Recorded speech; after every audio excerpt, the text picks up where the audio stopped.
Skee, a 197.5. What era are we in? That's the total on the Boston-Orlando game. And let me tell you, it went under that total twice already this series. We had a 95-93 upset win by Orlando. Boston up by 3-1 in the series. The line here is huge, 11.5. With that said, Miami decided to not show up last night. I was on the over in that game. Is Orlando done? Do we bet Boston and hold our nose? I don't know that I'm running to the window to bet Boston.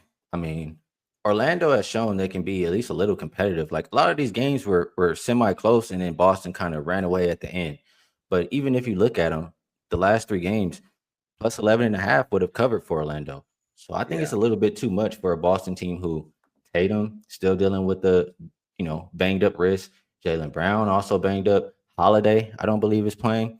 I think it's too much to lay in a desperation spot for the Magic when they've already been playing, kind of competitive. So I think the other way, Magic plus the points. And as far as the total, I mean, yeah, it's low.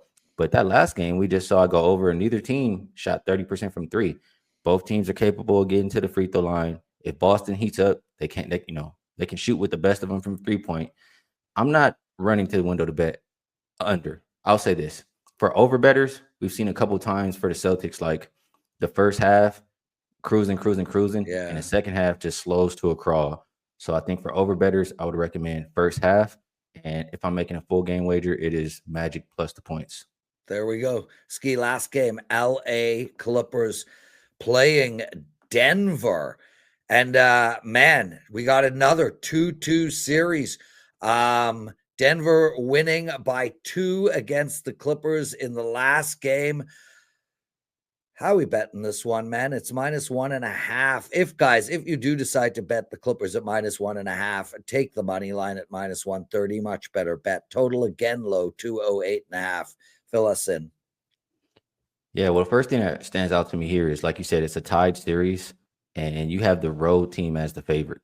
I mean, we all know how important it is for Game 5 in a tied series. Historically, the team that takes the 3-2 lead wins slightly above 85% of the time for the series.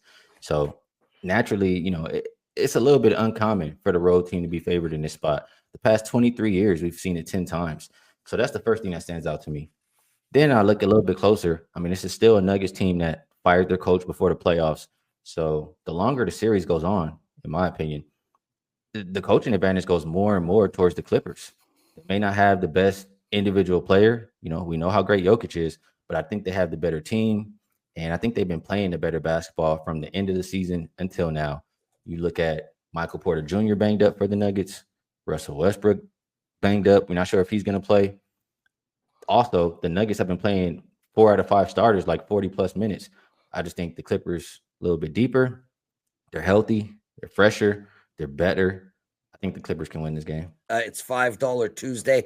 I've got an NHL play up for my clients. I'm guessing you don't. What do you have going for your clients? No, I'm leaving the ice to you, McKinnis, and Carmine, and all those good guys. For myself, I did play a 4% play in the association. You can go back all the way till 2000 or I don't know. I think it's 2023. Anyway, I think it's 43-16. My last 59 4% plays are higher in the NBA playoffs. So I have one that I really like tonight, and you can get it for just $5.